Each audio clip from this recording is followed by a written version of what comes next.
ആകാശം ദൈവത്തിൻ്റെ മഹത്വം പ്രഘോഷിക്കുന്നു. വാനവിതാനം അവിടുത്തെ കരവേലയെ വിളംബരം ചെയ്യുന്നു. 19-ാം സങ്കീർത്തനം 1-ാം വാക്യം. എത്ര മനോഹരമായാണ് സൃഷ്ടപ്രപഞ്ചം പഴയ നിയമത്തിൽ, പ്രത്യേകിച്ച് സങ്കീർത്തനങ്ങളിൽ ദൈവത്തെ മഹത്വപ്പെടുത്തുന്നത്. പുതിയ നിയമത്തിലേക്ക് വരുമ്പോൾ കർത്താവ് യേശുമിശിഹ തൻ്റെ ഉപമകളിലെല്ലാം വയലും കിളികളും കളകളും മത്സ്യവും മണ്ണും പുൽക്കൊടിയും അത്തിവൃക്ഷവുമൊക്കെയായി ദൈവരാജ്യ പ്രഘോഷണം നടത്തുന്നത് നാം എത്രയോ തവണ ധ്യാനിച്ചിരിക്കുന്നു. ഈ പ്രപഞ്ചത്തിലുള്ള സകലതും എനിക്ക് വേണ്ടിയാണ് എന്നുള്ള ധാരണ പാടെ മാറേണ്ടിയിരിക്കുന്നു. അതെ, ഇത്രനാളും നാം അങ്ങനെയാണ് ധരിച്ചിരുന്നത്. എന്നാൽ അങ്ങനെയല്ല സത്യം. ഞാനും പ്രപഞ്ചത്തിൻ്റെ ഒരു ഭാഗമാണ്. എന്തും യഥേഷ്ടം എനിക്ക് ഉപയോഗിക്കാമെന്ന് കരുതിയെങ്കിൽ തെറ്റി. എല്ലാം എത്രമാത്രം സൂക്ഷ്മതയോടും സ്നേഹത്തോടും കരുതേണ്ടത് എൻ്റെ കടമയാണ് എന്ന ബോധ്യത്തിലേക്ക് നാം വളരേണ്ടിയിരിക്കുന്നു. സുനാമിയായും ഓക്കിയായും ദുരന്തങ്ങൾ ഒന്നൊന്നായി ഏത് വർഷമാണ് നമുക്കില്ലാതിരുന്നത്? വെള്ളപ്പൊക്കത്തിലൂടെയും അതികഠിനമായ ഉഷ്ണത്തിലൂടെയും പ്രകൃതി തന്നെ തൻ്റെ വിലാപം അറിയിക്കുമ്പോൾ എത്ര നാള് നാം അതിനെ കണ്ടില്ല എന്ന് നടിക്കും?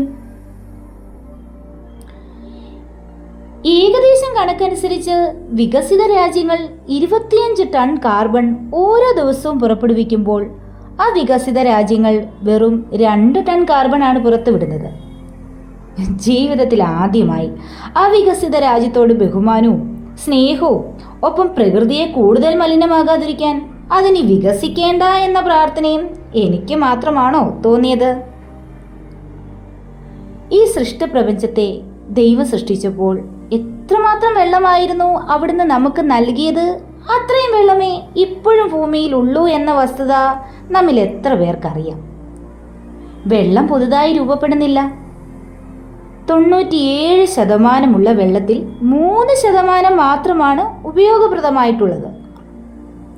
അതിലും പകുതി മഞ്ഞുകട്ടയാണ്. എൻ്റെ അടിസ്ഥാന ആവശ്യങ്ങൾക്ക് പോലും എത്രമാത്രം വെള്ളമാണ് ഞാൻ കണക്കില്ലാതെ ഉപയോഗിക്കുന്നതെന്ന് ഒന്ന് കണക്കെടുക്കേണ്ടിയിരിക്കുന്നു. മഴവെള്ളത്തെ ശേഖരിച്ച് ഒരു മഴവെള്ള സംഭരണി എല്ലായിടത്തും സ്ഥാപിക്കാൻ ഞാൻ എത്രമാത്രം താല്പര്യമെടുക്കുന്നു. അത്രയെങ്കിലും ഈ വെള്ളത്തെ സംരക്ഷിക്കാൻ എനിക്ക് ചെയ്യാൻ സാധിക്കില്ലേ എന്നത് എൻ്റെ ഉള്ളിൽ ഒരു ചോദ്യമായി ഉയരണം.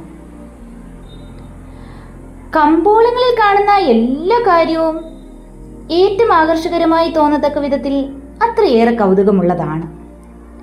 എനിക്ക് ആവശ്യമുള്ളതും അല്ലാത്തതുമായ എല്ലാ കാര്യങ്ങളും വാങ്ങുവാനുള്ള വ്യഗ്രത ഒട്ടുമുക്കാലുമുള്ള എല്ലാവരിലും കണ്ടുവരുന്ന പ്രവണതയുമാണ്.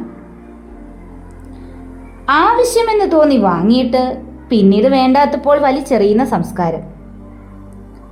ഞാൻ വലിച്ചെറിഞ്ഞതെല്ലാം മലിനതയുടെ വലിയ കൂമ്പാരമായി ഈ പ്രപഞ്ചത്തെ, അതിൻ്റെ മനോഹാരിതയെ, അതിൻ്റെ നിർമ്മലതയെ കെടുത്തിക്കളഞ്ഞു എന്നത് എന്നാണ് നാം മനസ്സിലാക്കുന്നത്?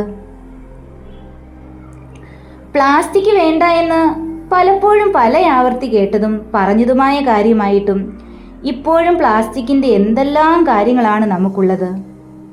ഒന്നും പൂർണ്ണമായും വിട പറയാൻ പറ്റിയിട്ടില്ല.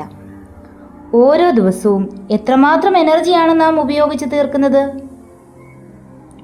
ഒരു ഇക്കോ സ്പിരിച്വാലിറ്റി രൂപപ്പെടുത്താൻ ഇനിയും ഞാൻ വൈകിക്കൂടാ. ഒരു വ്യക്തിക്ക് ശ്വസിക്കാൻ ഒരു ദിവസം 16 മരങ്ങളുടെ സഹായം വേണമെന്ന് എത്ര പേർക്കറിയാം? ഇതുവരെയും ഒരു മരം പോലും നടാത്ത എനിക്ക് ഈ ഭൂമിയിൽ ഇനി ഒരു നിമിഷം കൂടി ജീവിക്കാൻ അവകാശമില്ല എന്നത് ഭീതിയോടെയാണ് ഞാൻ മനസ്സിലാക്കിയത്. ഇനിയും ഒന്നും വൈകിക്കൂടാ.